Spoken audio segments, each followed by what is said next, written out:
My first thought was, wow, they're doing a remake of this? And then I heard Ken was involved, and he's one of my favorite directors of all time. And I read it, and I got about 20 pages in, and I called up my agent, and I said, I don't care if I have to play an usher who's taking tickets. I need to be a part of this film. This is extraordinary. The very nature of a film like this being made nowadays by a studio was also so exciting to me, because you don't get to see, movies like this anymore. My first day walking onto set, I thought I was coming in for a costume fitting. And instead, I walked into this abandoned soundstage, and Ken is sitting there along with some of his comrades. And he's in the whole Poirot hair and makeup. And we proceed to sit down in a train caboose, and he starts asking me, no, I shouldn't say asking me, grilling me in character with questions pertaining to my character. And it was an unbelievably scary and wonderfully liberating exercise, because it just broke the ice, and right off the bat, we were jumping in it. He was pulling out all of these questions and subsequently answers that were really useful for the process. Hector MacQueen, like a lot of the passengers on the Orient Express, is a complicated guy. He's got what we think we understand to be his story, which seems fairly obvious, and then what's going on behind that. And for me, on the page, MacQueen is sort of a slave to the character played by Johnny Depp, Ratchet. He's a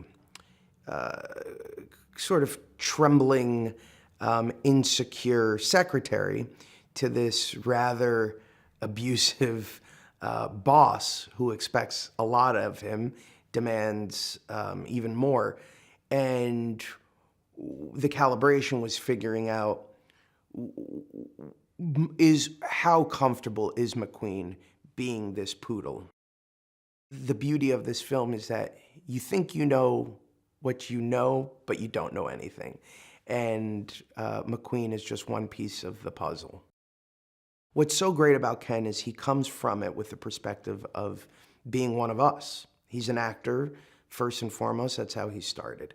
And so he understands what goes on up here, the questions that we ask, the insecurities that we may have, and he is able to speak to those questions with the authority of somebody who's been in our shoes. And that's a really amazing aspect. And obviously, it's one that you get rarely. But it's been wonderful, because he's, more than ever, being #1 on the call sheet in this film, he's a part of it. And he knows very well what we're all playing at and for. And he's able to maneuver that in a really wonderful way. Judy Dench and Derek Jacobi were two people who I literally studied in conservatory. When we were exploring Shakespeare, the first reference point that we were shown were performances by those two, and Kenneth Branagh. His Hamlet, his Henry V. Those were iconic examples of the best.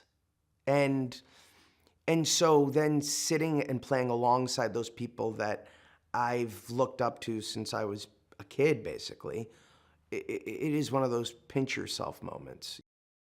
When you first meet Johnny Depp, you really do see that movie star quality, where he just oozes this charisma and charm and confidence. And he is, more than anything, the loveliest, sweetest, and most fun co-star you could imagine. And then he can turn on this, character like Ratchet, who's the complete opposite in every way. And it's really incredible to watch. It's almost become an expectation now. But every time Johnny Depp creates a new character, you're so excited to see what that's going to look like, how that's going to, each one has so many layers to it, and each one physically, vocally, all of it, he's able to identify so specifically.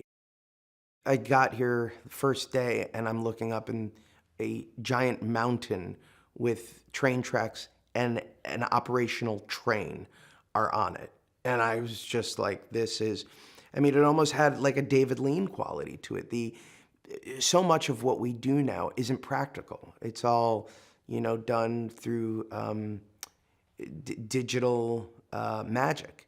And in the case of Murder on the Orient Express, I think, by virtue of the way Ken is shooting it and just the whole feel of it, he wanted almost a tangible quality to it. And so everything is practical. Everything feels real. On Orient Express, I don't think there was a day where anyone didn't walk onto set and just say, wow, this is unbelievable. This is incredible. There was one day where the sequence calls for the train to be stopped, and it's like a 5-minute tracking shot inside of the train and then walking out of the train, which ends with the train leaving the platform and going into the sunset. And when the train actually started moving, I had no idea that was going to happen. I think a lot of people on the train didn't. I really just fell out of my chair and said, "What? Who did this? How did they do? They literally built a train track and are moving a train on it now." And you feel like a kid. You feel like you're at Disney World. I think that a story like this is important to tell, especially now, because we've forgotten these stories, as a film industry. We don't tell them anymore. And this has a throwback, epic cinemascope quality to it that feels old but new again. And the breadth of it, the beauty, the splendor, and also the absolute wonder of going back to this era and experiencing this suspense. All of it feels somehow unique.